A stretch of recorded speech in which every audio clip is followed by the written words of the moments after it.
Sutherland's dad. I was just about to ask, is that Kiefer Sutherland rated to Kiefer Sutherland? It is. It is. No kidding. Also in Animal House. I never saw Animal House. What? All right, so this is where we start the show, guys, with this atrocity of a statement. Welcome to Anchovies Anonymous, episode 4, my friends. It is the most irregular pop-up live show in the history of whatever the hell it is that we're doing. Nice. Tonight, I am joined by my favorite anchovy, Mr. Chad, of course, and guest anchovy. Welcome to the can, David Whalen. I'll take it, sir. How are you? Good. How are you? We were supposed to do the Cosmos today, and I got my dates mixed up, so we decided to combine it. And so this is officially the Cosmic Anchovy Show. Love it. This is the Cosmic Anchovy Show, and so let's start with great together. Yeah, so let's start with what you just said, sir, because it's unacceptable. And what's really funny is I literally just watched that movie 2 days ago. Oh, yeah. It's on a regular circulation for me. It has been since I was like 8.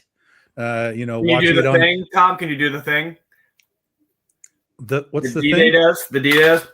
Oh, no, absolutely not. But I used to try and do the Bluto thing with the can and smash it on my head. That I used to try and do all the time. I think it's all coming together, Tom. We're starting to see what happened. Yes. Trying to see what the problem is. This is how we all got into comics. We all tried to smash spinning we all smashed cans in our heads. Yeah, that's what we all did it. So what's funny is I used to watch it when I was a kid. This is for you younger viewers out there. This is 1978. I wasn't even a thought, guys. Yeah, wildly inappropriate. I would watch it on TV at the wildly edited version of this film, of course, because it was just on network television. Similarly, I would watch things like Smokey and the Bandit and Cannonball Run, and all these things would be very, very edited for network TV. Yes. And then when VHS came around, and you got to have the real movie, unedited. It was like a whole new experience watching these movies without the edits in them. So what's funny is I now want to go back and watch the edited version and figure out how the hell did they take this out? Because this seems so integral to what's going on. How they put something like Porky's on regular television. It's probably like 15 minutes long. Yeah. It's like Blazing Saddles. You get, you see the credits and the end credits, and that's all you can do. That's exactly the edited version of Blazing Saddles. They're like Blazing Saddles, starring Gene Wilder, end credits. So Animal House. So this is a really weird beginning, because there's first of all, Animal House is on Netflix. Go watch it. That's just the end of that story. It's either Netflix or Amazon. It's somewhere out there. It's very easy to find. Everywhere. On Netflix, though, there is a documentary called A Futile and Stupid Gesture. Great which movie. Is the documentary What's it called?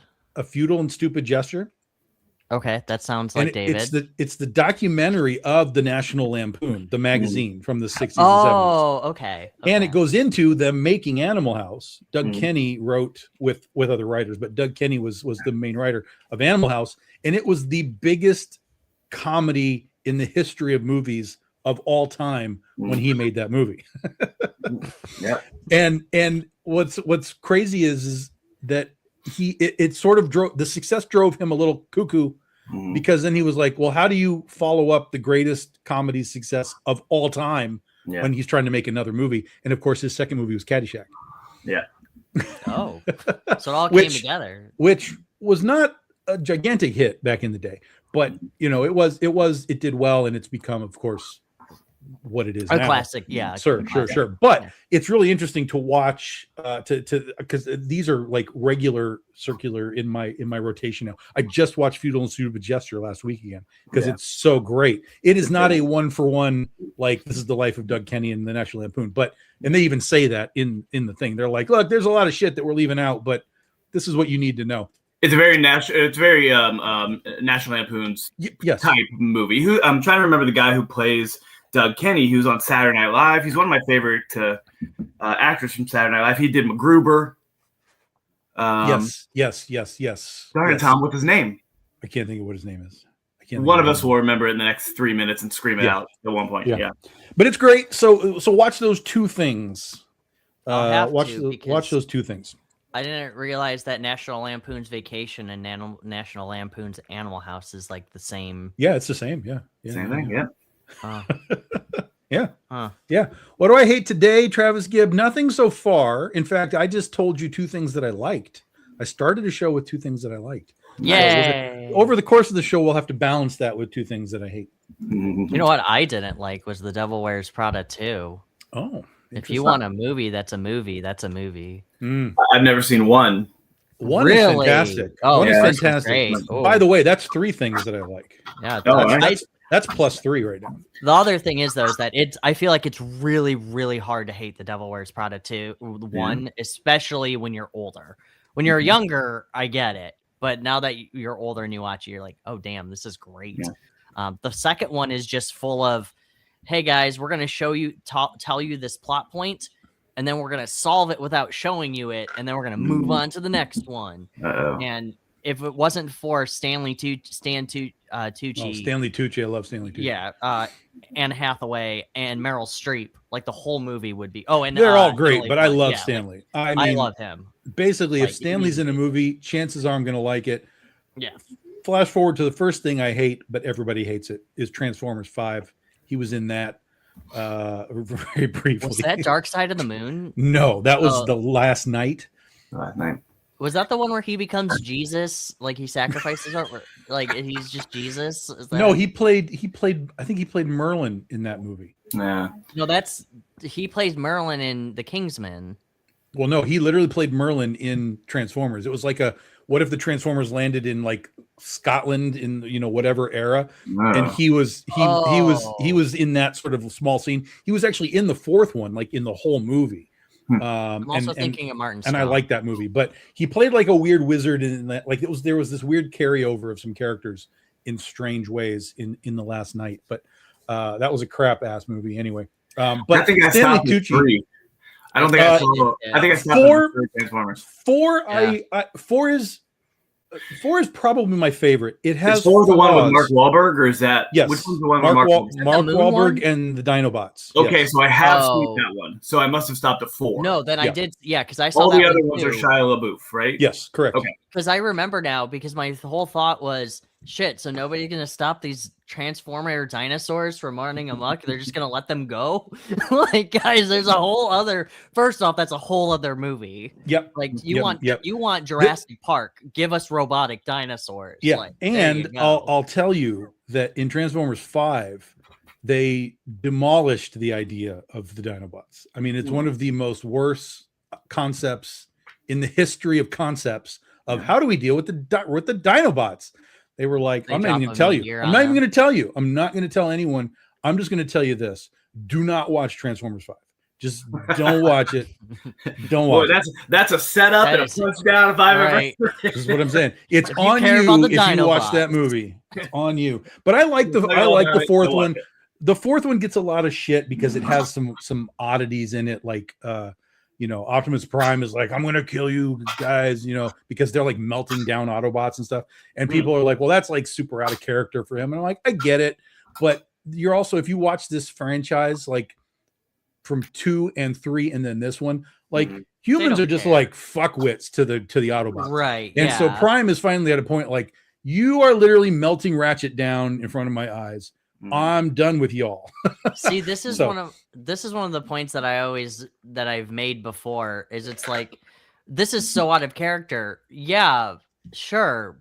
But we're also dicks to these people. And then you're surprised when they're pissed. It's like antagonizing somebody and then they punch you. Yeah. Well, you're like, oh my God, why did you do that? Because you pissed me off. And they've been saving the earth for 3 movies, right? Over and over again. Okay, we'll help you again. Okay, we'll help you again. Okay, we'll help you again. And then Prime's finally just like, you know what? F you guys. Yeah. Yeah. And there's the scene where the Dinobots get revealed is cool, except for, well, I don't know. It's sort of like the Dinobots come out, Grimlock comes out, and you think you're gonna get like this big fight with Prime and Grimlock, and you're like, fuck yeah. And then it's like 92 seconds long, and Prime just wrestles him to the ground and is like, "Nope, I win," and then rides him into battle. No. Which honestly was yeah, rides him straight into battle with all the other guys following him. Is that in the fifth or the fourth one? That's the fourth one. Yeah. God, I feel like I would have remembered that. Now I need to go back. Maybe there was a cool scene because I feel like I'd have been like, "That's pretty fucking." There's a lot of fun stuff in the fourth one, but I said, there's a lot of like off kilter things that happen too. Yeah. But I think it's okay. I think it's all right. I think 1 and 4 are the best. 3 is okay. 5 is the worst, and 2 seems to get a lot of love, but I do not like it. I only remember the first one, and then I guess actually now that I think about it, I don't think I remember any of them. Dark of the Moon is the second one. That's the one where he becomes Jesus, isn't it? Who's he, Chad? Optimus Prime. Doesn't Optimus Prime become Jesus and sacrifice himself, like he dies for your sins? He isn't that he dies and comes back? Yeah. He becomes Jesus, right? And then Jetfire dies and gives him as the jetpack so he can fly. Yeah, and he shoots himself into the moon. Yeah, really driving hard on those themes, huh? Yeah, I mean, it wasn't subtle at all. Okay. It's like, hey. If there's a Transformers movie I'm watching at this point, it's the original cartoon movie. I agree. Oh, yeah. Just give me the. You're right, Kevin. Dark of the Moon is the third one. It's the Fallen. Revenge of the Fallen is the second one. Okay. Yeah, it does look like Kevin's correcting us. Thank you, sir. Thank you. I will say though that speaking of those older cartoons and everything, because David loves old cartoons. Tom, I think you love old cartoons. I love old cartoons, even though I wasn't alive. But Energon was my love into the animated Transformers stuff. Like you had like Smokescreen and Sideways. Young. And you're so young. It's I painful. know, but it's I used to wake up. Listen, you're also getting on me for not watching Animal House, and I wasn't even a thought when that came out. Yeah, you were barely even a sperm at that point. Right. Yeah, it's true. I didn't even think my mom made me in her anyway. Just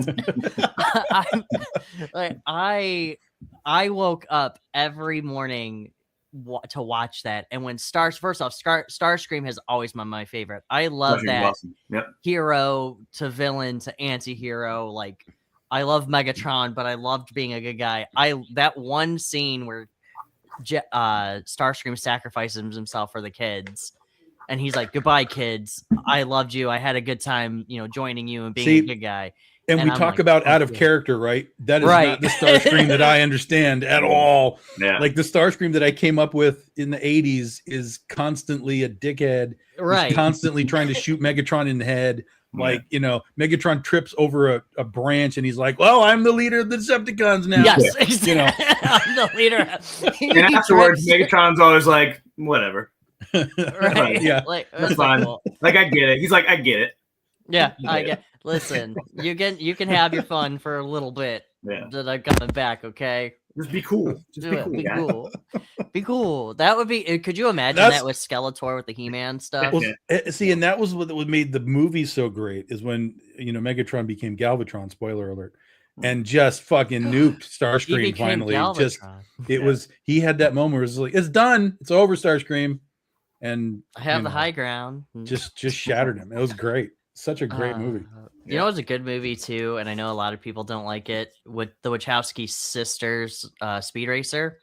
Oh, I don't like that movie. No. Really, I think it's a lot of fun. Like I can understand that. Yeah, I can understand that. Not in like a story perspective, but like just a fun visual. The visual, sure. Yeah, like a good time, and that's it.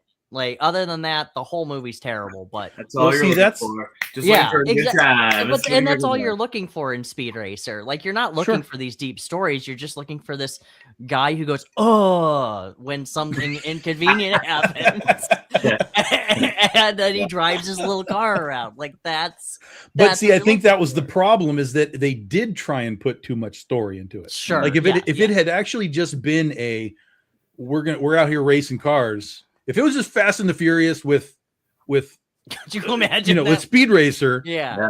I think you would have had a different reaction to the film, but I think they tried to go a little deeper than maybe people wanted or were ready for.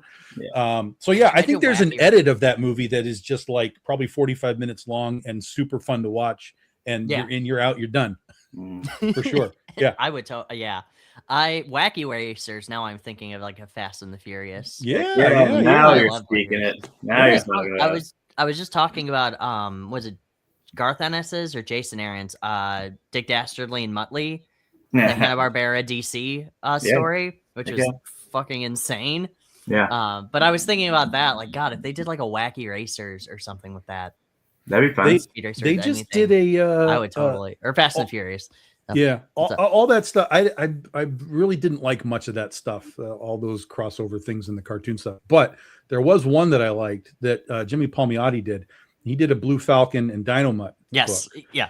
Which basically was just John Wick with a robot dog. Yeah. And I was like, this is amazing. Like I was not ready for how they were going to do this book.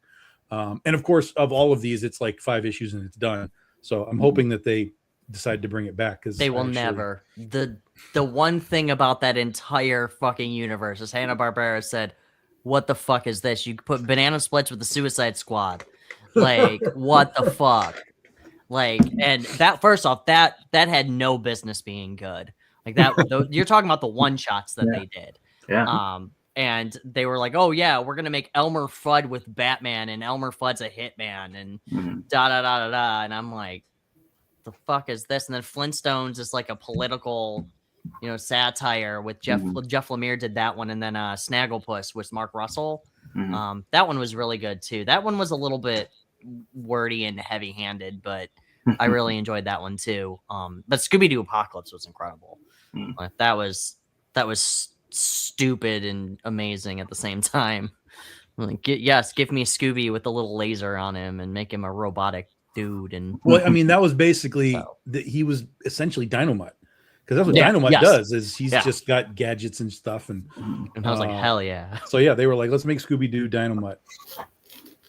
And then they killed Fred, I think. Oh, spoilers! I think they killed somebody. And maybe it wasn't one of the Scooby Gang, but they did kill somebody important. Maybe Flim Flam or Scrappy. One of those two. Well, Scrappy's always getting the business, isn't he? I don't hate Scrappy. I think he's fine. I think he's annoying, but the amount of time that he's in and out of the series, it's like he doesn't really do much to me. Yeah. Like, sure, when he's on there for like a couple of minutes or an episode, I'm like, damn, this is really annoying. And then the other 45 episodes, he's not in it. So it's like, whatever. I always thought they did Scrappy or Scooby Dumb a disservice. They never had him on enough. I remember I remember we were talking about that. Scooby Dumb. I loved Scooby Dumb. I loved him. And I liked when they did a pup named Scooby Doo. They did the all the other doos. Yeah. Like the hippie do and fashion do and like all these other ones. They all had their little. They were kind of like Smurfs, where they all had their little personalities. Yeah. I was like, this is awesome. I want more of this. So, but I also think A Pup Named Scooby Doo is an underrated show. I agree. It's a great cartoon. It's a great cartoon. I think that was one of the ones that went on Tubi. I know they dumped a lot of stuff. I think it is. Yeah, I think it's on Tubi. Yeah. Shaolin Showdown's on there too. If you guys ever get a chance, Shaolin Showdown. It's like my cartoon stuff stopped in the 90s. Real? Oh, so like with I was too old for that stuff at that point. I was still watching my things. Because I recorded it on VCR, so I had it all on tape. But nice. I wasn't watching. Like I remember very specifically, stuff started coming out. Like Nickelodeon became a thing, and stuff started coming out like Ren and Stimpy and things like that. And my friends were kind of into that thing, and I was just like, I was immediately like, no, absolutely not. This is I don't want any part of this. And so that sort of took me out of like the animation realm. Of whatever was coming out like in the 90s. There's some exceptions, but that was also the time though when like the anime stuff started coming over hardcore on like VHS and stuff. It wasn't, there was some stuff on TV, but it was hardcore VHS coming over. And so again, my friends were like, oh my God, you got to watch this. You got to watch this. I was like, Yeah. This is not connecting for me. Again, some pieces did, but I was very. I could definitely feel that I had aged out of that element of things as far as like new stuff coming in. So that's how 90s into 2000s and all of that. I'm like, it's right over my head for the most part. Yeah. I think it was. I'm trying to think of exactly when I stopped. I think was Chowder was probably after I realized that I was not meant for cartoons anymore. At least like that age bracket. Yeah. Like that version of something. Sure. Yes. Yeah. Now when I go back and I watch, like my nephew watches Chowder, or my brother turned it on when it was streaming on HBO, and it's still really funny. But there's times where I'm like, okay, yeah, I get it now why I grew out of that. Nowadays, now that I'm older, you can kind of appreciate that stuff, you know.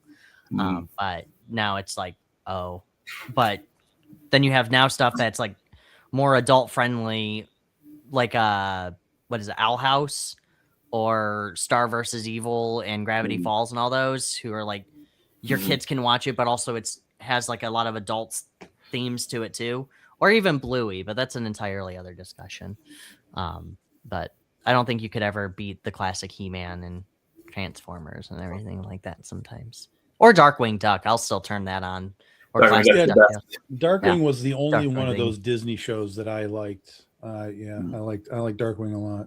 Darkwing was incredible, and then Gargoyles, like that was good. That was amazing. And you know, I kind of miss those shows now where you actually had story arcs. Like where you could sit down in a cartoon and you knew that there was either an overarching theme or an overarching story. And I feel like nowadays they don't make cartoons like that now. The closest thing I could even say is Gravity Falls, Owl House, the new DuckTales, and Star versus Evil, which are more modern cartoons. But well, and think about this, anime is nothing but continuity. Yes, their shows are all continuity. So somehow anime took over with continuity, and all of American stuff was more or less episode by episode, as opposed to hard continuity, which is kind of strange because the growth of anime and manga is unbelievable. But you know, for our stuff now, the things that you mentioned, some of that's popular for sure. But it is interesting that like the formats of them are so wildly different, and we haven't learned. Like, hey, this is popular. Why aren't we doing shit like this with our stuff? Like, we just don't learn anything from the stuff that people are like, oh, we like this. It's like comics don't understand that manga is, well, not why it's popular. One of the reasons that it's so accessible is it's very simple. It's volume 1 to volume 12. That's it. We're done. We're in, we're out, we're done. You can pick up a book. You know where you are. It's you know, when you're doing stuff like the X-Men and you're collecting all these trades, everything's just this one shot of something. How the hell do you direct somebody to the before or after X-Men book, right? Like, because there's no numbers on anything. It's like it's this maddening. Well, if they are, then they start over. Yeah, but it starts over, right? You get like 1, 2, 3, 4, and then it resets, and 1, 2, 3, 4, and it resets. Whereas if they were to just go back in and be like, okay, look, here's the beginning, let's figure this out, you know, you'd have a reading order that has some sense for as long as you want to make it. David, why do you think that is? I think it has to do with them trying to make money on smaller runs and having first issues faster. Sure, but that doesn't mean that you can't number your collected editions in a way that people know where to go next. I agree. Right. Yeah. No, that is true. Yeah. You don't have to start over with number 1. You just do. Because I know, you know, to David's point, while that's true, there are times he's like Thor, the Immortal Thor by Al Ewing just ended. And now it's going into Mortal Thor. And I was like, okay, well, that's kind of clever. Where now it's Immortal Thor, Mortal Thor. Because now you know where you ended. And now you're going to start again. But you're right. Like now you just have everything. You're like, okay, now you have Invincible Iron Man. And then there's Invincible Iron Man Volume 1. And then there's Invincible Iron Man Volume 2. and there's Invincible Iron Man #1. And you're like, what the fuck? I was just in Invincible Iron Man #2. So anyway, yeah. It's just, but I think with manga and anime, I think that they capitalized on what people want is continuity at times, and just a full story instead of these reboots. Like My Hero Academia never stopped. Like they just do arcs, but it's all numbering. Like number 1, volume 1 through volume 6 are this arc. Volume 7 through volume 9 are this arc. And it works because it makes you want to read the first arc, but it's okay if you picked up volume 7 and you continued on. Because they will do the occasional reboot, or they'll do the occasional, like, hey, this is what you missed, like, type thing. Mostly that's with anime, but they do it with manga sometimes. They'll do, like, flashbacks and catch-up chapters, but those are few and far between nowadays. Or they are just 12 issues or 12 volumes, and, you know, you're 12 volumes and you're done. Here's a question. Talk about the manga stuff. What was your, and we've got a couple different like generation things going here. What was the first show that you saw that maybe you didn't know that's what it was, but looking back on it now, you're like, oh, this is cool. Let's have some more of this. Because I know exactly the first show that I saw that I'm like, this is different than anything else that I'm seeing from, you know, Saturday morning cartoons. And the more and more I looked into it, the more and more I realized what it was. It was Battle of the Planets. Oh yeah, Love the whole. Planets. You're talking about what we knew, what was anime, or just yeah, like what was anime, what was Japanimation, what was whatever you want to call it, manga, that kind of stuff. Yeah, those the days before I didn't know what any of it was. I just assumed it was cartoon is a cartoon is a cartoon. Yeah, right. Yeah, and then, you know, as we kind of got later into the 80s, the Japanimation came along. The name Japanimation and anime and all that kind of stuff kind of came around the 80s and 90s. So. You know, going back to it, you look at it and you go, oh yeah, that was my anime introduction, was Star Blazers and Battle of the Planets and Speed Racer and Gigantor and, you know, all that kind of stuff. Yeah. So yeah. But at the time, I was just like, oh, this is a cool cartoon. Like this is not Scooby-Doo. This is not, you know, anything that I've seen in any capacity, you know, in anything else. So it stood out immediately. Great pull, Gigantor. Yeah, it's a good one. You're going to laugh at what mine is, though. I actually remember Battle of the Planets. I did watch a little bit of that. Well, I'm sure for you it was called G-Force. Probably, yeah. Because they repackaged it as G-Force. And then people now, you say G-Force and kids nowadays, it's like, oh, the hamsters? Right. Like, or the gerbils? The hamsters, or the guinea pigs. Yeah. Oh, you mean the classic Disney's G-Force. No, so mine was... so when I was younger, I was really into Sailor Moon. And that, because it was just, when you were younger? Well, I mean, now, so of course, like, bro, my wife and I have a rug in our kitchen. That's Sailor Moon Chad right there. Anyway, yeah, shut up. So I've seen you at those conventions, those cons in your gear, your cosplay. I look really, really good in the knee-high stockings. Shut up, and you know it.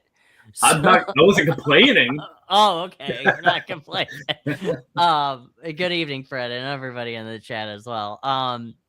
No, so because when I would wait but they were like, oh yeah, it's on Wednesday or whatever, and I would wait until it aired, and I realized that if I missed an episode, I wouldn't know what was going on, or there would be a new Sailor Scout or just something. And yeah, I know Sailor Moon was a little bit more like Monster of the Week type formula, but there was an overarching story of it where I was like, oh my god, I really, really need. And that was my introduction to, oh, this is different. Like, they have these big eyes, different like cultural type things, but I couldn't, because I was so young. I think I was like maybe 7, 8, whenever the hell I was, and I was like, there's something different about this show. I just don't know what, but I knew it was colorful and Tuxedo Mask was cool, and that's all. That's what I loved, and that's probably my gateway in. And then Inuyasha is when I realized, oh, this is like Japanese stuff. Yes, like, this is not supposed to be American. Well, actually, I guess technically Pokemon was, because of their jelly donut. Or they said a rice ball was a jelly donut. And because they wanted to make it more, well, as the WB, and if anybody knows about what the WB did with their animes, it was pretty pretty terrible. Westernize it to the point of like unrecognizable. Go back and watch like the One Piece. Like go watch One Piece now, like the original anime, and then go watch the WB version, and it's like they massacre the whole thing. Yeah. So yeah, but I think truthfully, I think anime is. I think everybody should at least give it a shot and watch it. Tom, I think you should watch it more.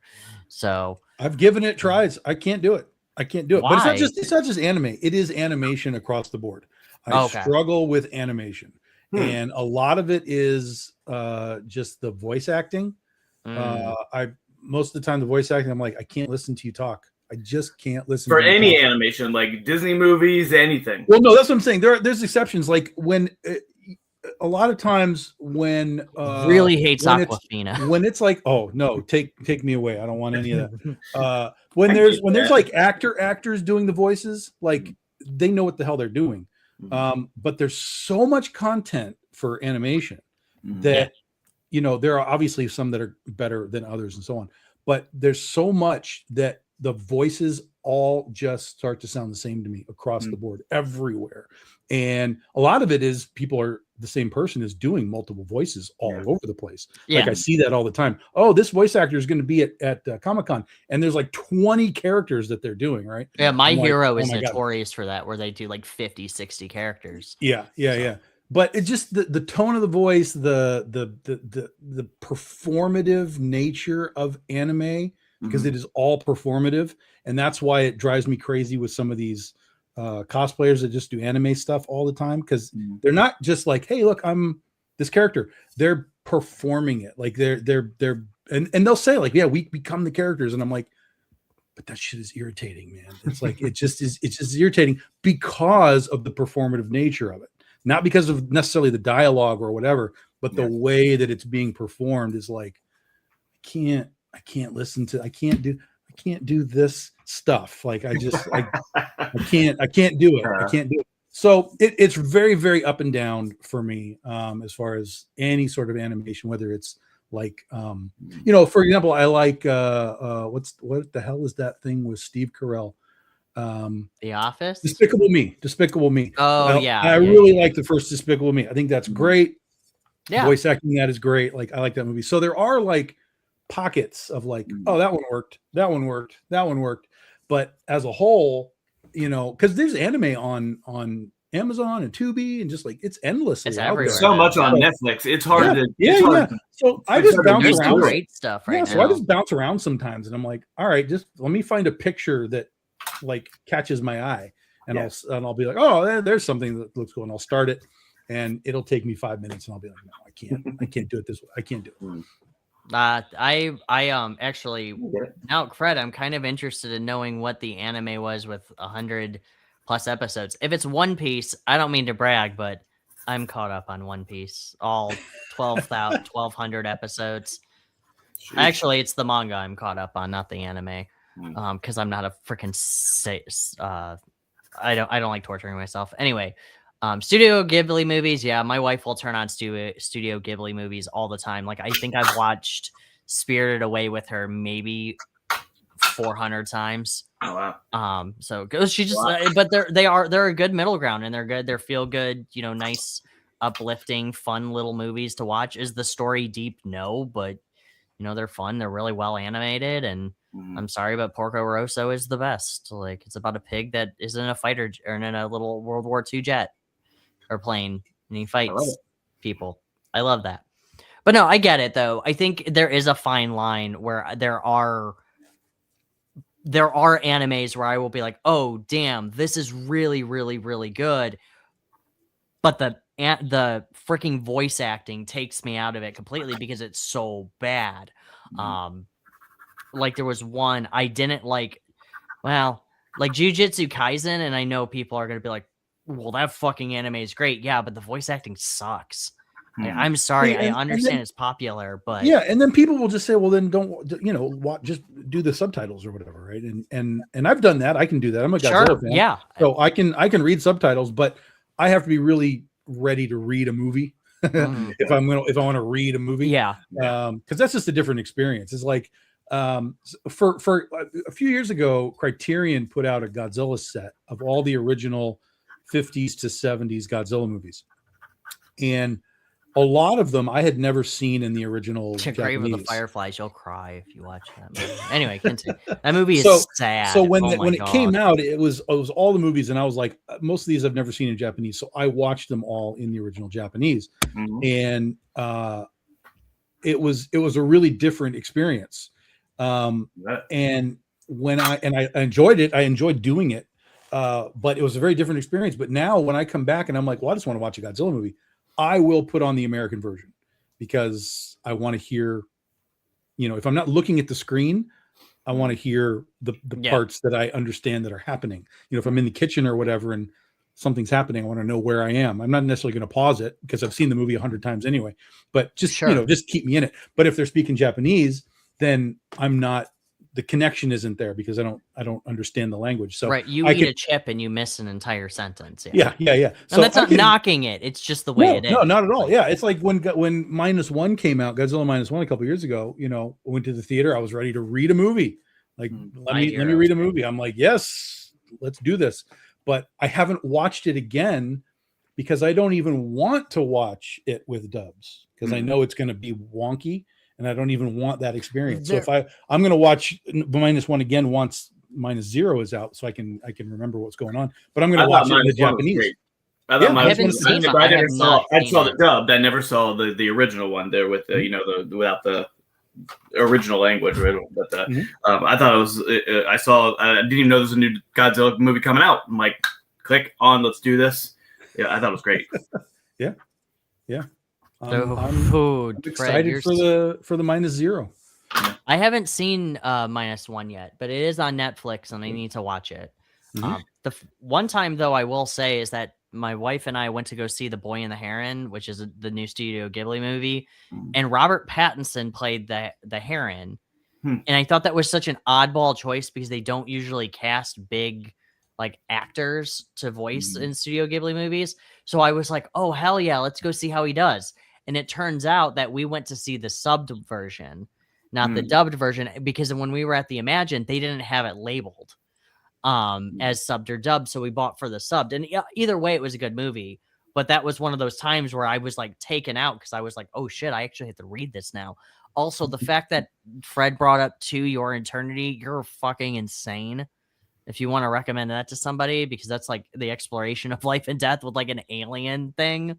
Like exploring it, it's super depressing. No, I'll watch Robotech.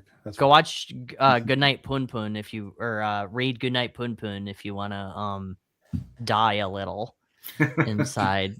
No, don't ever. That is one of those one ant mangas that I will ever say, do not read it unless you know exactly what it is. Like you have to read up on it because it is so sad, it's so traumatizing. And it is so real. You're like, damn, this isn't a fucking Disney movie. This is life that happens to these kids. There's prostitution with children. There's all kinds of different things. Yeah, it's bad. Like, it's bad. So, anyway. I thought Watership Down was bad. You're getting... No, this is like worse than Watership Down. Like, it makes Watership Down look like Toy Story. Holy. like it's bad. He did another one too. I can't remember what its name is. About a manga artist who like is trying to get his second wind, but he ends up just becoming a sexual harasser of people, and it's really bad. It's not a good series. Anyway, there's a Godzilla movie about sexual harassment. Yeah, I understand. No, absolutely not. There's a Godzilla movie where that gets panned quite a bit because it's one of the later ones and it uses a lot of stock monster footage. So and it's true, it does have that, but the story is so great, in like stupid great, and it mixes so many things including manga. So basically this movie has tons of monster action even though it's reused stuff. It has alien cockroaches. It has comic book manga is part of the movie. It has what is become in the Godzilla community we want figures of this and no one's doing it. There's a Godzilla tower at this like kids play, area. There's a huge Godzilla tower. Yeah, because everybody wants to play on mutant cockroaches. And Godzilla and the monsters talk. What? Okay, I like that's what what I want. movie? Wait, what movie is this? This is called it's called Godzilla versus Gigan in Japan. In America, it's called Godzilla on Monster Island. It's the same movie, just the two versions. Now, here's the thing. In the American version, they talk. They literally talk. So they speak through this sort of electronic language that's being sort of interpreted. Like you understand that they're roaring, but because of the story, you're hearing this electronic interpretation where Godzilla's like, "Hey, let's go help the people," blah, blah, blah, like that. It's so let's go help the people. Yeah, it's so weird and so crazy, but it happens. But in the Japanese version, instead of hearing that electronic "let's go help people," whenever they talk, it comes up in word balloons, like manga word balloons. Oh. That's in the Japanese version? Yes. Yeah. That sounds awesome. So it's the movie that I always tell people that are new, like start with that, because there is so much going on. And then if you watch the two versions of it, you get like almost two different types of movies. So yeah. I gotta watch this now because that sounds hilarious to it's really funny. It's really funny. Yeah. Godzilla and Monster Island sounds like a dating show. I would totally watch it for a Godzilla dating show. Like, and Mothra here is who would you like behind door number A, B, or C? And it's like the smog monster she chooses, and it's like fucking wild. I would actually, yeah, never mind. Let's do that. Guys, I know what our next comic should be. Nice. Monster Island dating. Can we use Monster Island? Is that copyrighted?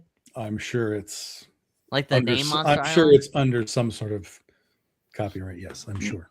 Okay. Well, because Toho still uses it. They still use Monster Island in all kinds of various things that they do. So, right. Yeah. It's such a generic name though, but I guess, you gotta be recognizable. Yeah, if they had it first and they did anything with it, then they get to keep it. Now I need to see. Dave, get on this Monster Island dating show. Monster Island copyright. It is actually. Yep, is heavily protected concept. Oh, so is it copyrighted or is it just? Well, I guess that's the same thing. Oh, it is. Yeah, rigorously protects its copyright trademarks on Monster Island and its inhabitants. We get around it by calling it like Creature Island or Spooky Island or something like that. Spooky Island. It's Spooky Island. Spooky, wait, if it's a dating show, Spooky Sexy Island. No, Kickstarter will ban us. Didn't you read the thing? we can't do that anymore. Whoops. Mothra erupts when it doesn't get the rose. I would totally. He's 3 stories high. He has giant gray wings. He loves destroying villages. Mothra's a she, excuse me. She. Yeah, Mothra's a she, you uncultured person. Oh, wow. Well, there was one movie where it was called He. Oh, was there? Okay, well, I guess you're... Yeah, Chad. Yeah. Take that. I'm sorry. I'm Mothra and choke it happened. It happened one time.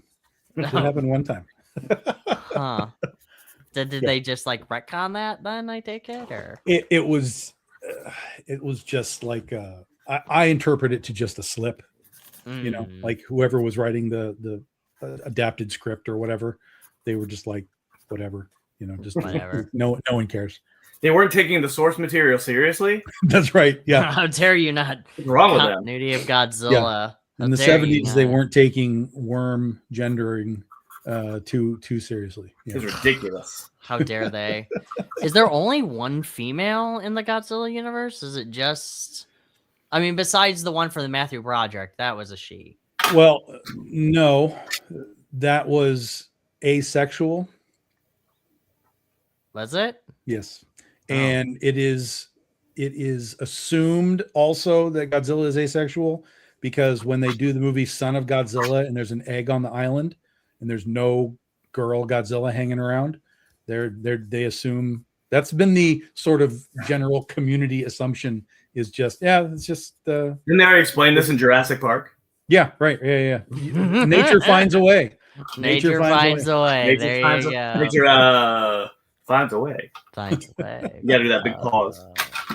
I mean, I guess if you're doing Godzuki, yeah, that makes sense. Yeah. Hey, where did Godzuki come from? Well, let me tell you something. Mind your own business. That's right. Mind your. Listen, we're just gonna tell you right now that maybe there's some pollen, maybe we're a plant. I don't know. Don't worry about it. Don't worry about. How did you get here? Don't worry about. That's what I'm telling you. Don't worry about how I'm here. You worry about why you're here. When you tell your kids like how they came to be, is that what you said? Don't worry about it. Don't worry about it. You're here now. That's all that matters. Don't worry. That's all that matters. Say hello to your mother for me. Get me a beer from the fridge. Don't worry about it. You ask 50 questions. Yeah. Fuck you, kid child. So tomorrow, actually, this weekend is Motor City Comic Con. Tom, are you coming out? I doubt it. No, you're not gonna come visit. No, man. I was looking at the guest list, and there's some people that I know, so I was kind of debating. I'm there. Yeah, but that's not really. You're not really a draw. That's fair. That's not. Yeah, I get you that. And Chris Enot's out there. There's some people that I know, and there was a couple of guest comic book people that I know. Not that I know, but like I know who they are, and I'm kind of like, right, that's a cool guy. I'd go talk to Rick Leonardi and whatever. But I don't know. I just got a lot of shit to do because we're launching our Kickstarter a week from Friday. No sexy cup. Remember, no sexy. Yeah. They don't bother me. We have an understanding. But then I'm on the road for 3 weeks for 3 cons in a row. Yeah, because I know we're doing Cherry together. I gotta be ready. Yeah, so it's Cherry, and then it's down to Hall of Heroes. I think we're across from each other. You're right next to me. I told him to put you right next to me. Oh, yeah. I'm right next to you? Yes. Oh shit. Okay, cool. Hell yeah. Yay. And then the 3rd week I'm off to Oz for New York for the Ostravaganza show. So I got 3 in a row. And then in June, then I'll have a few weeks off before I start heading off west because I'm going to San Diego Comic-Con again this year. So there's it's so much to do. Are you going to see Lori? Lori's in Texas. No, I know. I meant for October. I don't think so. I don't think I'm going down there again this year. Okay. I haven't been told that we're all invited again.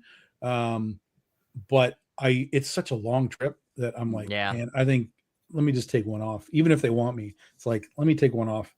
Well, if you do next year, let me know. Cause then I might end up coming with you. Cause I do want to get down there. I want to put my foot in the door out in Texas and everything. And I need to do Hall of Heroes next year as well. Yeah. Hall of Heroes. Yeah. Are you going to go to Hall of Heroes and just like roam around? No, this week? No, 2 weeks. It's in 2 weeks. Yeah. 2 weeks. No, after traveling with Motor City and Cherry Capital, I'm going to take the next, I'm going to take that next weekend off. I know I should probably go down there and say hi. Cause it's only like, I don't know, an hour away or 2 hours away from me. So it's not very long, but I'm like, I don't really want to fucking go. Yeah. I don't know what to expect, but I was like, oh yeah, people have talked about it. So I'll try and get in. And they were like, yeah, come do it. So I did want to say live is that I did that beer festival. And like I was telling you guys, it was really cool.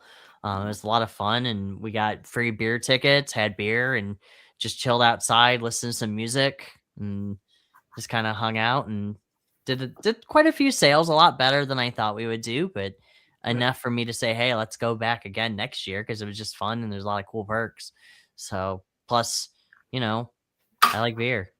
Dave, better than Great Lakes sales. Here. Oh my God, 110% better.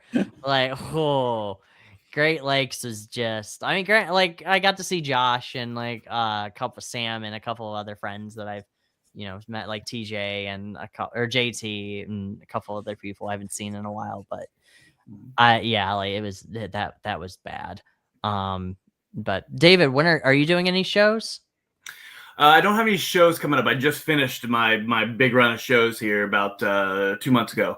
But I have a lot coming out this summer here. I have issue 38 of The Offspring coming out next month. You're a the fucking end of monster. This month, the end of this month, volume 9, collecting issues. Let me see if I can remember the count. 37, 36, 35, and 34. Volume 9, collecting those 4 issues. And then issue 37 was the end of that season for me. So the from 37, 13 issues. So I have Omnibus number 3 coming out in June. So I have a lot coming out here in the next 2.5 months-ish or so, and trying to get to issue 40 before the end of this year, with only 10 issues to go after that. So I'm trucking along. You are a fucking madman. Oh, like in a good way. Yeah, like, not a bad way. Like it's not an I take it as a compliment. Yeah, man, just busting through it. I'm sitting here while we're drawing. I got 8 pages right here of issue 38. I'll show you page 1. Here's page 1. Boom. You did that all in just while we were sitting here? Oh, okay. Yeah. It's issue page 1 over there. Your inking has gotten a lot tighter. Or is that all pencil? No, it's ink, yeah. Is that ink? Yeah. I hope that from issue 1 to issue 37. I know I'm agreeing with you. I think the whole adventure for me is just to get better and better and better and better and better. So I hope by the time I'm done. No, I I'll be pretty good at it. Like looking back at the first issue, I was like, oh man, this is like it's kind of a little muddy, and then like continuing on, I'm like, oh damn, he really evolves. So yeah, I'm not an insult. I'm just saying like you've gotten better. If I wasn't showing improvement, I'd be concerned. Oh, issue 40, and you're drawing. Yeah, David Whalen. He doesn't actually know how to draw. He just doodles a little bit, and then just doodle a little bit. Yeah, correcting the comics. Yeah, which I like the fact that you kept that logo and you haven't updated it. It's always right there. Yeah, it's so noticeable too. Like you're like, oh, those big white like fingernails. You're like, hey, here's my hand. I'm like, oh, it works out. It's so uncomfortable, and again, not an insult. In the best possible way. In the best possible way. I'm like, every time I see it, I'm like, I love when all those righties say things like, "What do you mean correct-handed? What are you talking about correct-handed? What are you talking about correct-handed? What do you mean? I got 2 left hands. Left-handed. Yeah, left-handed. That means my stuff is an AI, you fucking idiot. That I am 100%, 110% hand drawn, and a little bit of blood. That's about it. Tears, blood, sweat. Isn't that a band? I said it backwards, but blood, sweat, tears. Blood, sweat, and tears. Is that a band or a song? I'm pretty sure it's a song. It's a band. Is it a band? Yeah, it's an amazing band. Go to YouTube. Well, let's start playing Blood, Sweat, and Tears right now. One of the greatest bands you'll ever hear. You're gonna it's like a polka band, isn't it? Negative. It's gonna be Rick Astley's gonna pop up. You don't know Blood, Sweat, and Tears, Tyler? Blood, you don't know Blood, Sweat, and Tears? No clue. Oh my god, it is just. Wait, I hit it. Anybody listening, go listen to Blood, Sweat, and Tears. It's just Rick Astley. Run. Don't. No, it's a jazz rock group. Jazz is a strong word for it, but there's horns. It's good stuff. It's like Chicago's early stuff. It's like trying to think of another band that's similar to it. Like Rush type stuff. A lot of horns. Rush doesn't have a lot of horns. You know what I'm saying, with the style. No. Fast. You mean like Beastie Boys? They have like horns, don't they? They do have horns from time to time, but no. Okay. It's not rap fusion. I don't believe you. See, but this just goes back to the anime discussion. I would just rather listen to Chicago and Rush. That's fair. That's where I'd be. that is fair. But I'm the same thing with like music. Like most of my music like stopped in the 90s. Yeah. So if you looked at like my iTunes and whatever, here we go. This is 70s though. This is like they're old guys. Fire. No, this is Earth, Wind, and Fire. That kind of stuff. 60, 70s. Oh, okay. Yeah. All right. Oh, here we go. I can't believe you've never heard Blood, Sweat, and Tears. Blood, Sweat, and Tears. I've heard Earth, Wind, and Fire.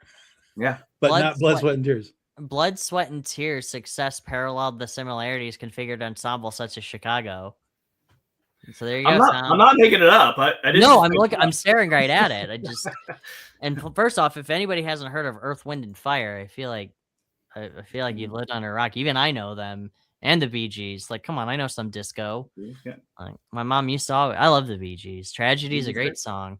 So, and September is a great song from Earth, Wind, and Fire, and that weird song from Meghan Trainor and Earth, Wind, and Fire, that Christmas song, is kind of catchy too. Whatever. Yeah. So, and he was in the Earth, Wind, and Fire guy was also on a Phil Collins track too. So Yeah. he was on Easy Lover. That's what it was on. It was. And again, if I'm Great going to song. listen to anything with horns and everything, I might as well just listen to Phil Collins and Earth, Wind, and Fire. So, and You're not missing out. You're missing Blood, out with a little Tears. blood, sweat, and tears. Fine. Or- I will go listen to Blood, Sweat, and Tears, and then I will get back to you. And Forrest Whitaker is still waiting for his tickets for Earth, Wind, and Fire. Nice. Do you know that? Do you know what? Do you know? Anybody know that reference? No, what? Forrest Whitaker. Oh yeah, on Fast Times at Ridgemont High. That's it right there. Yeah, yeah. Forrest Whitaker's trying to get tickets to Earth, Wind, and Fire from a scalper. Love it. Yeah. He never gave it to him. No, he never got him. He paid for him, but never got him.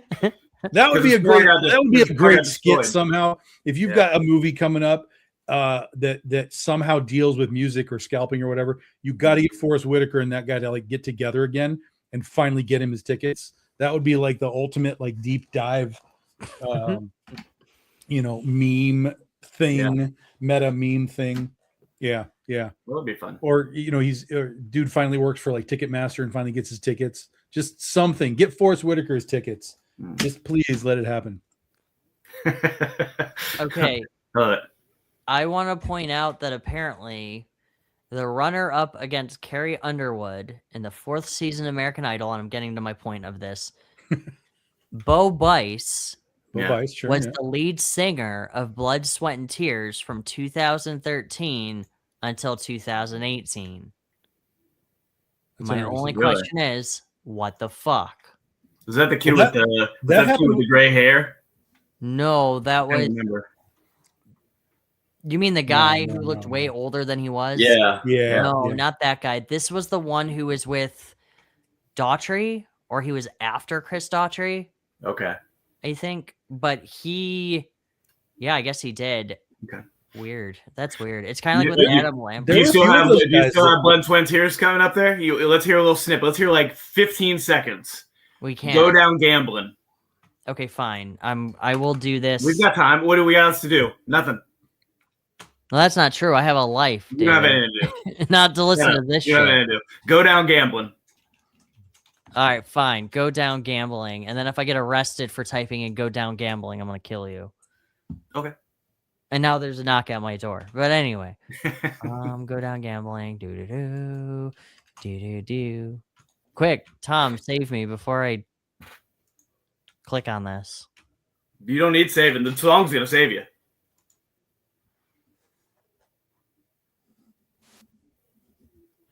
What are you waiting for? Oh, you want me to play it through here? Play it. Oh, hang on. Okay, we're gonna get. You know what? We're on. What am I talking about? We're on. If you play like 10 seconds, they won't. We're not lose. even on. We're not even on YouTube. We're on Facebook. Let's see. Can this share the? Let me see if the audio is shared. You got to bring it up, Tom. I don't think that's gonna work. I can't click on anything. I got maybe you. can. Oh, you can. I got you. Is it too loud? Go down gambling. You never have to go. Can you hear it? Yep. It kind of reminds me of. Do you know the band Here Comes the Mummies?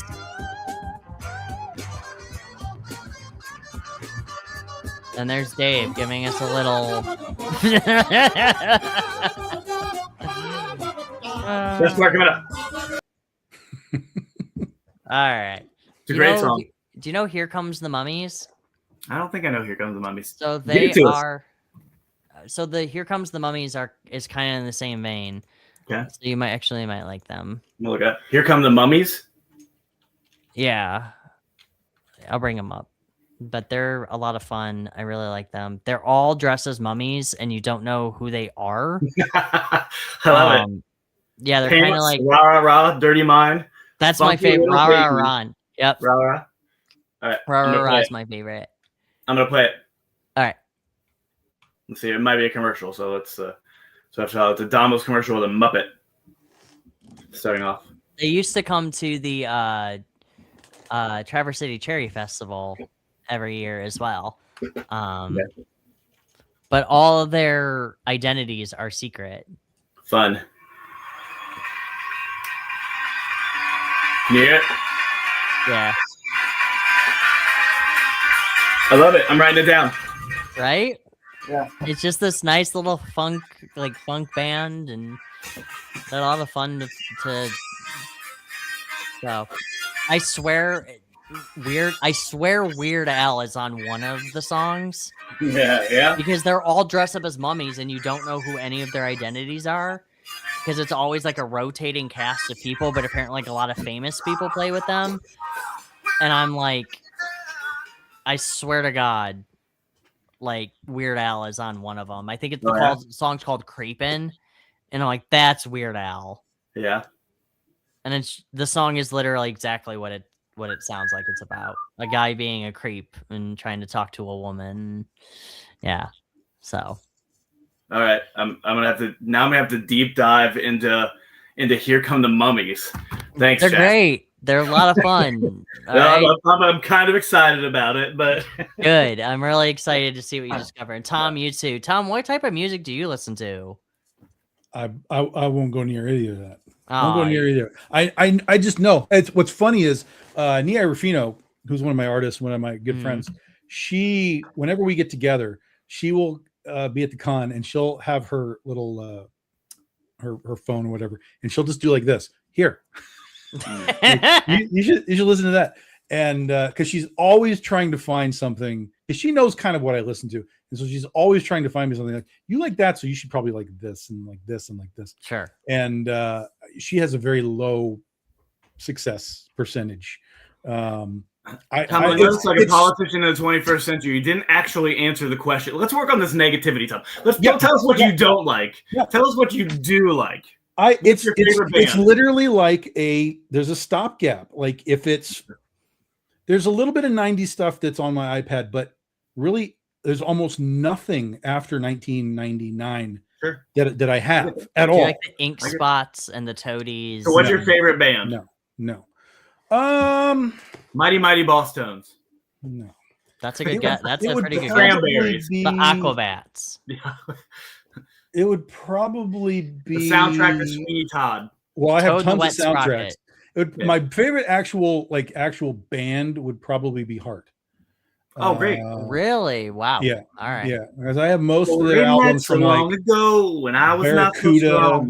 Barracuda, Crazy on You, and all those. Yeah. Heart's great band. So Heart is probably my favorite band. There's lots of just like singers that I don't qualify them as bands, necessarily. Yeah. And then there's tangential ones, like I like, Queen, and I like, stuff like that. But I came up with music for me was like the 70s and 80s, and like that's the hardcore stuff. Bon Jovi, there's another one. Hardcore. Hardcore, that's my music. Oh, okay. That was my period of time. I will show you some hardcore. And so again, there was a point where music shifted, right? We got into that grunge phase and all that kind of stuff in the 90s. And I checked out. There was a period I was just like, I don't want any of this. I don't want Nirvana. I don't want Perfect Circle. I don't want whatever that stuff was. Like, I don't want any of it. So I just kind of stepped away from whatever was new, and I just had all of my stuff that I had already had, my CDs or whatever at the time.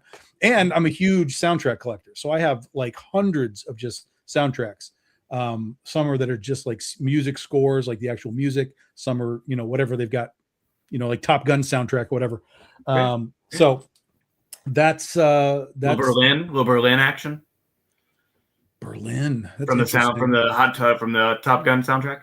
I'm kind of That's what I was saying. Is like I know Berlin, but I don't think I know any Berlin other than that song. Yeah, I don't think I do. I may not have heard anything else that they've done. They might have. I think they had one other song that tracked in like the top 100. When we heard it, but it's just not. We don't think of it because we don't think of it. Yeah, exactly. You're one of those people who listen to Aerosmith but only know the song "I Don't Want to Close My Eyes" from Armageddon. No, that's yeah. I was gonna say that's only one song from Armageddon. I'm okay on Aerosmith. I like some of what they do, but I don't like a lot of it.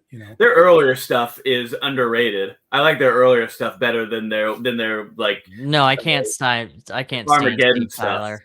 Yeah. I can't stand that man. Every time I see him, his face scares me. So then here's the question: are you excited for the Rock and Roller Coaster 3 theme to the Muppets? Then you've got to be What? super excited about it. Then The what?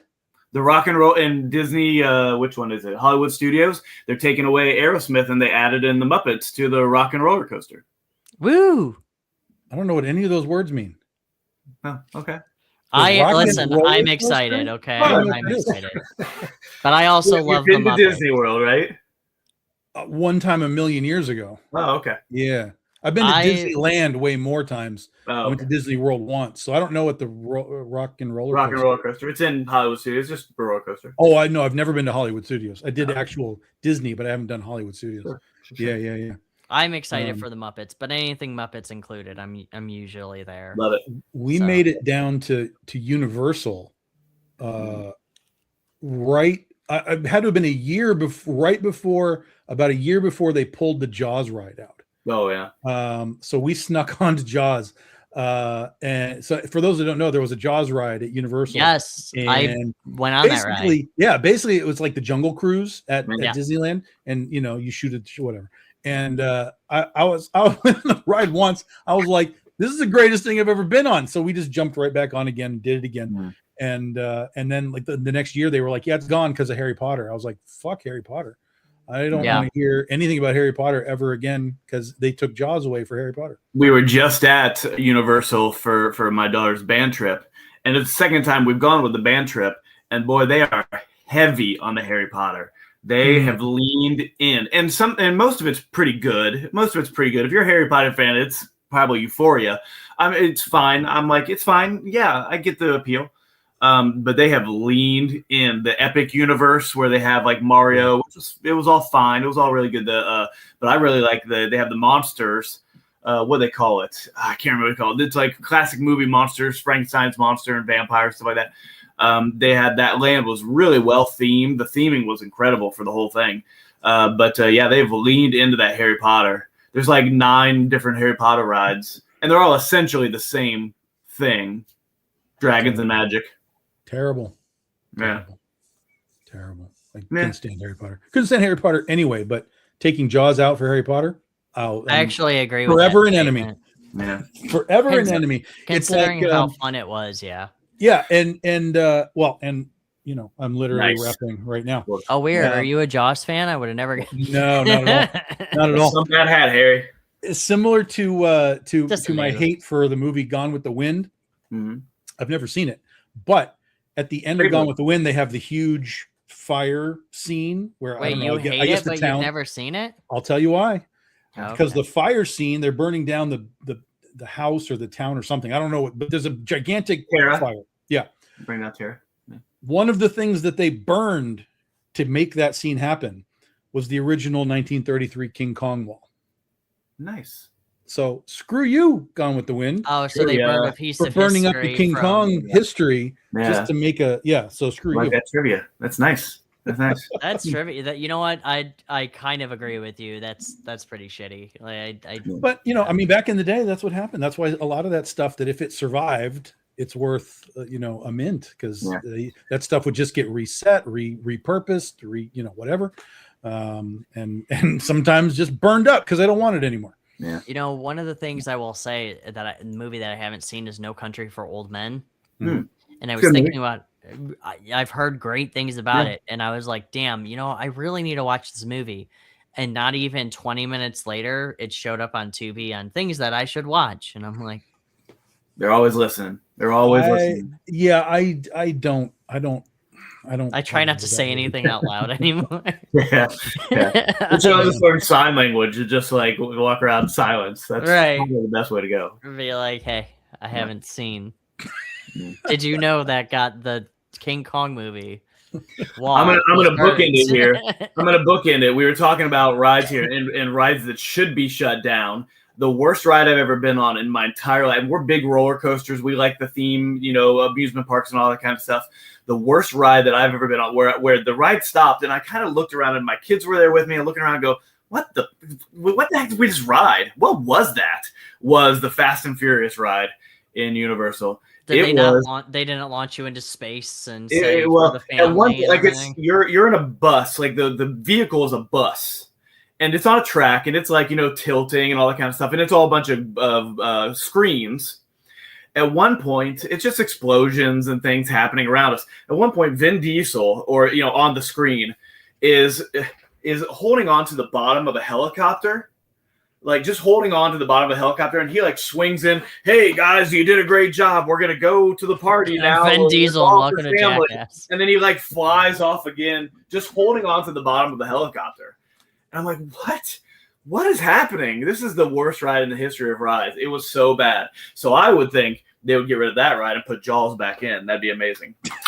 You know what? That would be fair. Truthfully, I wish they would get rid of a lot of their DC and Marvel rides. I think they only have one more year of their contract for this. Oh, okay, because I would like them to put back, what was it, Firefighter and Maximum Inferno? Inferno, and then the Twister ride as well, which wasn't really a ride; it was more of an experience. But it was so cool. That's what they need to move into the old movies, the classic movies, and make rides off those. What was the Gene Hackman movie with the boat that flipped over? Poseidon Adventure. Yeah, great movie. Even the remake was fine. But I like the original with Gene Hackman. Yeah, make rides on both based off those movies. What about the Honeymooners? What was the one where it's like bam, zoom straight He's to just the moon? He's just gonna sit in the chair and he slaps you in the face. And he slaps you in the face. Right to the moon. Right to the moon. He just slaps you, and that's the whole ride. You've convinced me. I'm ready to ride that ride. Like I would totally ride that ride. Come get slapped by oh my God, what's his name? Jackie Gleason. Yeah. They've kind of got that thing when Disney got rid of the Great Movie Ride, which one? David, did you die? Yeah, he froze up. David. Damn it. Come back when you can come back. If you need to. Oh, there you go. Now you're back. I know. I cut off. You guys okay? I think we've got a storm up here, so I might be the one cutting out. But they had a great movie ride outside of that you had to pay for. But that'd be super smart for Universal to be able to use all their width and breadth of their properties and do like a great movie ride, because people are up in arms that Disney got rid of that. I think that'd be a great idea. Mm. Well, we should just be in charge of things in the real world. I know, right? Yeah. Just pay us to do things. Basically the Universal backlot tour is it takes you through, all the cool stuff, but it's gotten rid of a lot of stuff over the years too. Could you imagine the Willy Wonka one and you just fucking die?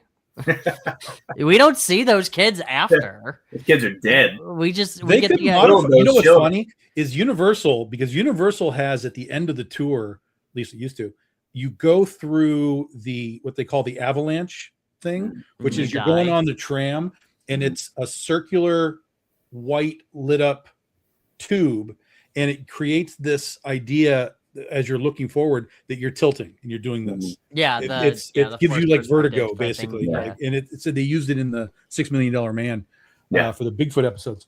But you could modify that to be Willy Wonka. Just have it be all different colors instead of the white. And you could be like, hey, we're going through Willy Wonka's tunnel right now. And you see the freaky worm stuff. It's an easy fix. Yeah. These snozberries taste like snozberries. Well, the wall thing would probably be a huge controversy, but you know what? YOLO. Go around licking walls all over the place. Who's licking the walls? I guarantee you they would have to put up a sign if they made that wallpaper. Do not lick the walls. Because a dumbass would do that.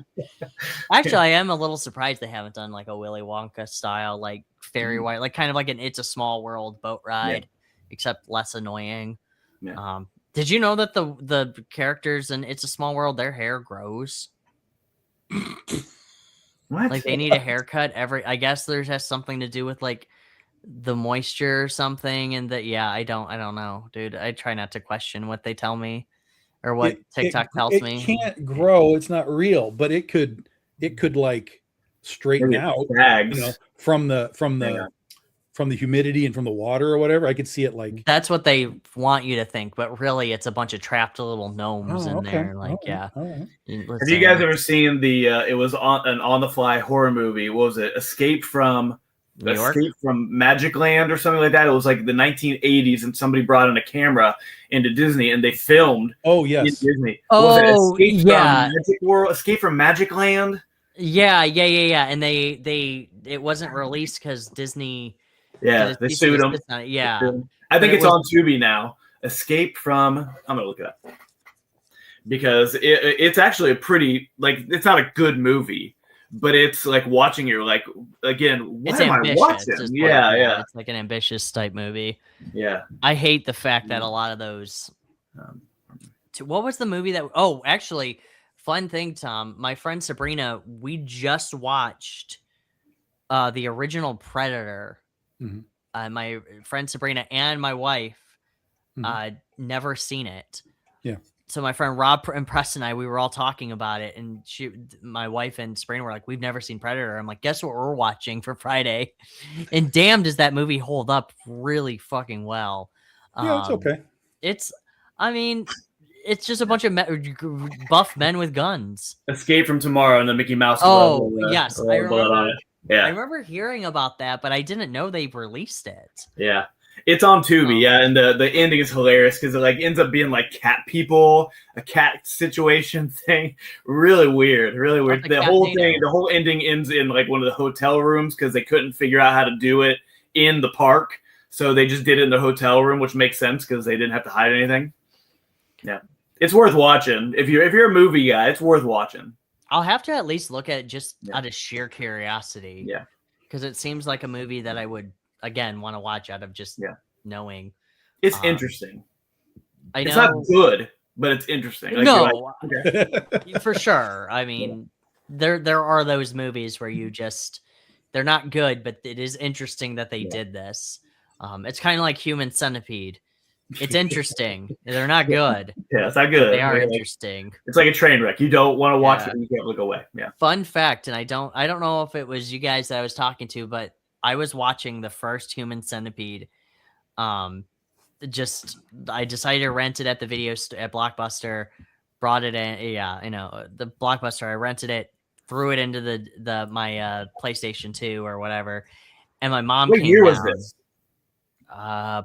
When did Human Centipede come out? 2004? 2009. So there was Human Centipede. Blockbuster. Was it Blockbuster and Family Video around by then? Yeah, it had to be. Anyway, either way, but my mom actually came downstairs and decided because she was like, "Oh, you're watching a movie," and she watched the whole thing, and then she was like, "Chad, it was traumatizing," and I looked right at her and I said, "Nobody was stopping you from leaving." And she still brings it up going, "I can't believe you made me watch that." I'm like, "I didn't make you do anything for the last time." Like, Moms. But it is when you say like this movie's interesting, I always go to Human Centipede. It's like, yeah, they're not good. But have you seen the second one? I have seen the second one. Okay. The second one is actually, and I hate to say it, is actually better. Oh, it is better. Oh, it's definitely a better movie. Yeah, it's more horrific, better. but it's a much better film. And it's yeah. What was the Kevin Smith one? Tusk.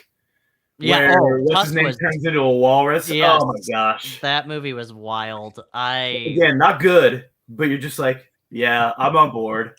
Yeah, let's do this. Fun thing, I was actually at Nightmare Weekend last year, and the guy who did the prosthetics for that was there, and he had the big Justin Long as a walrus mounted on a plaque. So you had the like the deer heads that you have on the wall, and he had that, and you could buy it for like $1,200. Yeah. And a part of me was like, that's not a bad, because it was big, and I was like, oh, for $1,200, that's not bad. Yeah. But Tifa did not want me to buy that for many different reasons. I wonder why. I know. I was like, so I want to dig deeper into you torturing your mother and now your wife torturing them with these ridiculous things. Why do you do this to them? Let's dig deeper.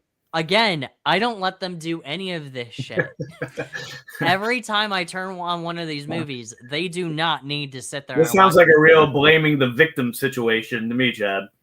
just because I handcuff them to the chair, they can get up at any point. The chair is not. They can still close their eyes. They can always close their eyes. They can pick the chair up and walk away. Right. They can still. It's their fault, really. They See, can. that's another one I was thinking about, like what Funko Pops have missed. I've always said they should make a Human Centipede Funko Pop. Oh, I agree. Sell like wildfire. But then the other one is Tusk. If you make a Tusk Funko Pop again, I sell out. Immediate sellout. I would buy it's kind of like the Killer Clown ones. Like day one, I would be there. Unfortunately, I missed out on the Killer Clown ones, but a lot of them were Spirit Halloween exclusives. So it was like, damn it. But yeah, no, I agree. I think if they made a Human Centipede one, and what would be even greater is if they made it like a collectible type thing. So you had the first victim, like the butt, as one Funko Pop, the middle as one, and then the other one is the other, and you had to like find them to like create the whole Human Centipede. I love how you said the butt. The butt. I mean, they were the butt. They were the butt of the Human Centipede. Buddy. Like you could do that, and that would be great. You could, Would it? Listen. For me and Tom, yes.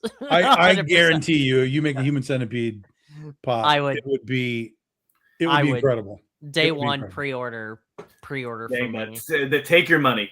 Yeah, take it. Absolutely. David, what would be the weirdest Funko Pop you would ever? This is a good question. What would be the weirdest Funko Pop you'd be like day one? Like yes. Geez. Clearly, Tom and I. He wants Blood, Sweat, and Tears. The band. That's a great idea. If they started doing like classic bands as Funko Pops, I would buy them. Well, they do. They have like Freddie Mercury and Chicago and all them. Yeah, so, do they really? Yeah. They've done a few. They've done a few stars. Yeah. Yeah. Michael Jackson and Britney Spears and Madonna and yeah.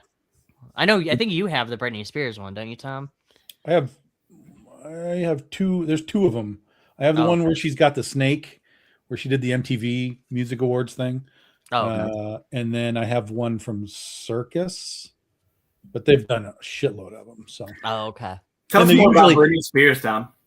I can. I want to hear everything you know about Britney Spears right now. I'm similar with like almost everything else. It's like third album, I'm done. I'm out. I don't really want anything else. You don't make it past any thirds. Like after the third, you're like, I don't. Oh, you don't like Circus? Really tough. It's really tough. There's a few songs that I like off the albums, but I don't own the albums. You don't like Circus? It's okay. It's okay. Yeah. Like I said, there's a few songs off of like each album. Like I like that song. I like that song. And the rest is no good. The rest is no good. I don't want it.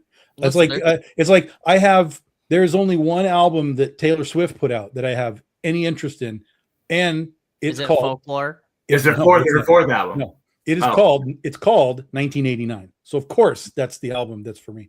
But even on that, there's like 3 songs, and I'm like, just give me those, and I'm done. Was it Folklore and White Horse were the only 2 albums? I have no idea. I went and saw her movie concert thing that they did a couple years ago. Yeah, in the theater. In the theater, yeah. Okay. And really unpacking you, Tom. Really unpacking. Yeah. And nice. it was interesting. She's a performer. Like she put on it was a great show. But I only knew maybe 30% of the songs. The rest of it, I was like, I don't know what this is. But here's the thing: I'd never really heard it before. But whatever it was, it worked. Like within the context of like, okay, we're in this era, whatever, because that's how the show moves along. So when she finally got to where she was doing the 1989 stuff, I was like, oh, I know this stuff. This is what I know. And to me, that felt like it was the shortest period of the entire film. I was like, no, that's the part I want more of. Give me more of that.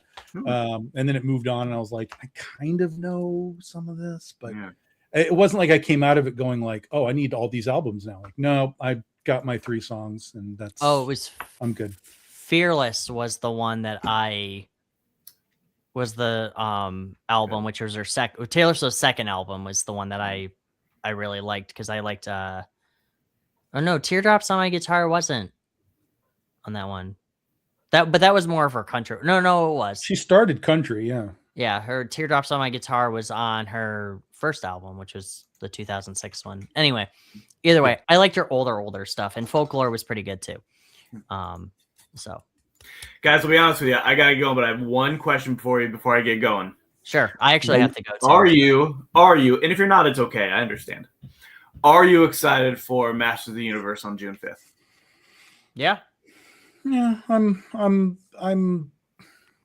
I'll be there. I'm not excited about it. I I'm will say that optimistic. when I saw, yeah, that's kind of where I am. I'm optimistic. Like when I saw the trailer Yeah. online, I was kind of like, Mm. eh. And then I saw it on the big screen. It was a different trailer, but I saw it on the big screen, and it did kind of change the way I viewed it. I was like, oh, this looks better up here. Like I think something's different up here.